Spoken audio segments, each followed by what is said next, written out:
Alright, this is our second video on orthogonality. I want you to look at this kind of badly drawn drawing of a house and a ladder, and we're going to say that vector u is this blue ladder here that starts at the ground and goes all the way up to the house. Now vector v is this grass. It starts at the start of the image, ends at the end of the image. Now what you are asked to find is the projection of u, vector u, onto v. All that means is we want to find out the distance between the start of the ladder and the start of the house. This is what we're trying to find. If I were trying to write that out mathematically, I'd have vector u, which is the ladder, minus a scalar multiple of v, so minus this length here, because it's a scalar multiple, meaning that it's just a portion of my entire length of grass. So maybe it's a quarter of my entire vector v. And if I were to dot that, so if I were to dot this that I just found out, this is u minus cv, I were to dot it with vector v, I will have 0. My answer will be 0 because they are orthogonal to one another. And when you take the dot product of two vectors that are perpendicular to each other, you do cos 90. Cos 90 is 0, so your answer should be 0. Now, if that doesn't make sense, let's try an example. Hopefully it will soon. Now I have L, which is my grass down here, and it is a scalar multiple of 1 minus 2 minus 2. For the sake of this, I don't really care about the scalar multiple because it just means that my grass is bigger or smaller. But what I really want to find out is the projection of x, which is my ladder, onto my grass. So I want to know how far it is between this and this, the start of my ladder and the start of my house. How do I do that? Well, we have an equation that we're going to follow. We're having the projection of A onto B, so the ladder onto the grass is equal to the ladder dotted with the grass divided by the norm of the grass squared multiplied by the grass. So let's just write this out with the stuff that we have. We have A and B. Remember, A is our ladder, so we have x dotted with L. To find the dot product between these two, I just take 5 times 1 plus 4 times minus 2 plus 1 times minus 2, and that is equal to negative 5. And now I'm taking the norm of my grass squared. When I take the norm, I'm taking a square root of all of its components squared, but I'm also squaring it at the end, so I don't have to do the square root or the squared.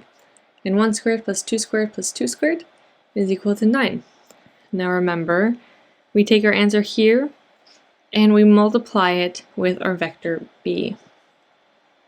Vector b is our grass. So this is what I mean when I say we're taking the scalar multiple of our grass, and that's a projection because we know that this here is the vector of our grass, but we don't want the full thing.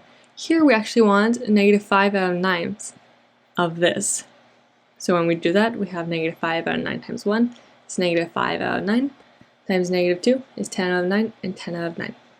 So what we just found is the vector that starts here and ends here.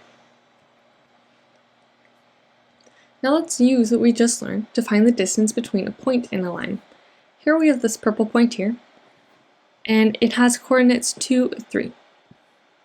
So we go 2 to the right and 3 up, those are just its coordinates. And then we have the equation of a line, which is x plus y plus 1 is equal to 0. And we don't want to find the shortest possible distance between this point and this line. Hopefully you know that the shortest distance between like a point and a line, is going to be at a right angle to one another. So we're going to have a line here and a line here, and they are going to be orthogonal to one another. Now to find its distance, we are just going to use this equation here. So in the next example, we're going to figure out how we actually got these type of equations, but for now, let's just find it out. So we have ax1 plus by1 plus c over square root of a squared plus b squared. A, B, C, those are just our coefficients of our equation to our line. So we have 1x, so it's 1, plus 1y, which is 1, plus 1 is 1, 1, 1. And then we have our coordinates, which are xy, x1, and y1. x1 is 2, y1 is 3. Now we just plug them all in, and we're going to take the absolute value of the top, because a distance, it's not going to be negative here, we just want to know how long the line is. And if we do this, we have 1 times 2 plus 1 times 3 plus 1 is equal to 6. Divide by the square root of 1 squared plus 1 squared is the square root of 2. So our answer is 6 over square root of 2. And it's not a vector, it's just the distance. Now things get a little bit trickier here when we're trying to find the distance between a point and a plane. Here we have a point which is -4, 2, and 5. It's in 3 dimensions, and we have the equation of our plane, which is 3x plus y minus 5z is equal to -4. We're not going to go straight to already having an equation to solve this. We're actually going to figure out how we got there. So we have our point P, and we have our plane, which is this black square down here. The shortest distance from our point to our plane is a straight line that is orthogonal to our plane. That's a right angle. And if you remember in trig, we draw like lots of different triangles to figure out what different components of it were. So here we're trying to figure out what D is. So why not just draw a triangle to help us out? So we have a straight line here. And now let's draw a straight line to some other point. And then we are going to draw a line from P0 to P, and we're making a right angle triangle. This angle between these two is just going to be theta. Don't know what it is. And this is going to be a 45-degree angle because we are drawing a perfect square. Now let's draw our second triangle. Start with P0, we go straight up, we find its norm, and then we draw this line here. Now let's figure out what all of these different things mean. So we have n, which is the norm of this line, it's perpendicular to it, and the length of it that starts here and ends here is going to be equal to d. They are the same length because this is a square. Now the distance between P and P0 is just the difference between their coordinates. So if here we have x, here we have x0, we have x minus x0, y minus y0, z minus z0. Also, we know that n is the projection of b onto n. What that means is that b is our ladder, so we pretend that this is our ladder, and this is our grass, and it's our grass. And the length here to here is going to be the n that we want to use. We don't want to use the entire vector, we only want to use the portion of it that's actually useful. So let's just keep all of this in mind. It will be helpful later on, especially when we are going to try to draw some triangles. So here we have this triangle, and we have D on this side and B on this side. Because remember, our n from here to here is equal to our D, so we can just replace with D. And we know that D is equal to B cos theta. So B cosine of theta is going to be equal to D. This is looking awfully similar to a dot product.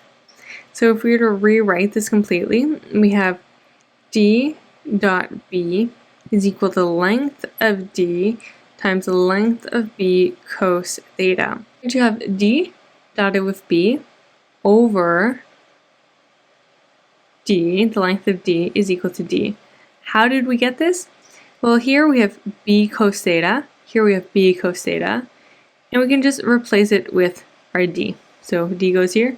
D dot B is equal to D times D divided by D. We have D dot B over absolute value of D is equal to D. So this is our equation that we're going to use.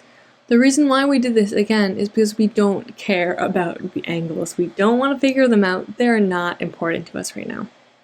So here we have D dotted with B. We already know what B is in terms of variables because we wrote it out here.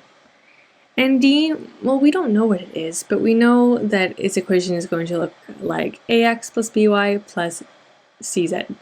So we're going to dot these together. We have a times x1 minus x0 plus b times xy minus y0 plus c times z1 minus z0.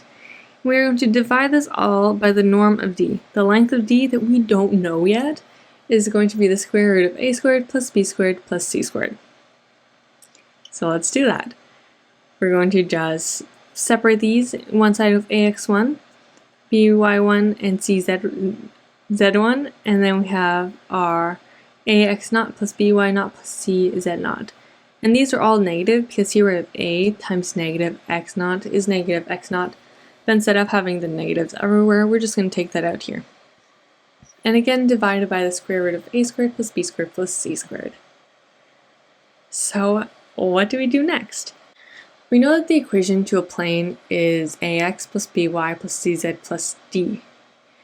Now if we go back here, we have our plane, which is what we need because this here, this corresponds to this here. So we have ax plus by plus cz plus d should be 0. But here we switched the d to the other side. How do we do that? Well, we had plus d here, then we did minus d. So instead of actually writing the numbers right now, we're just going to write out that this is equal to negative d. And divided by the square root of a squared plus b squared plus c squared. Alright, so what do we know? We have our equation of our point, right? We have a, b, and c. We know that those, if I go all the way back here, we know that the point is minus 4, 2, 5.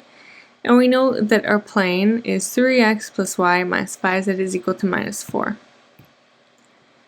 So we know that x1 is minus 4, y1 is 2, z1 is 5, and d is equal to 4. Because remember, we just put d on the other side. So d is 4. If we were to put all of this stuff into this equation, we would have this. 3 times negative 4 plus 1 times 2 plus minus 5 times 5 plus 4. The absolute value of this divided by the square root of 3 squared plus 1 squared plus negative 5 squared is equal to 5.2399. So instead of doing all of this work again and again, you could just memorize this equation here and know that to find the distance between a point and a plane, all you do is take ax1 plus by1 plus cz1 minus negative d, and you should already have all of these values in your equation of your plane, divided by square root of a squared plus b squared plus c squared, which is the equation of our points.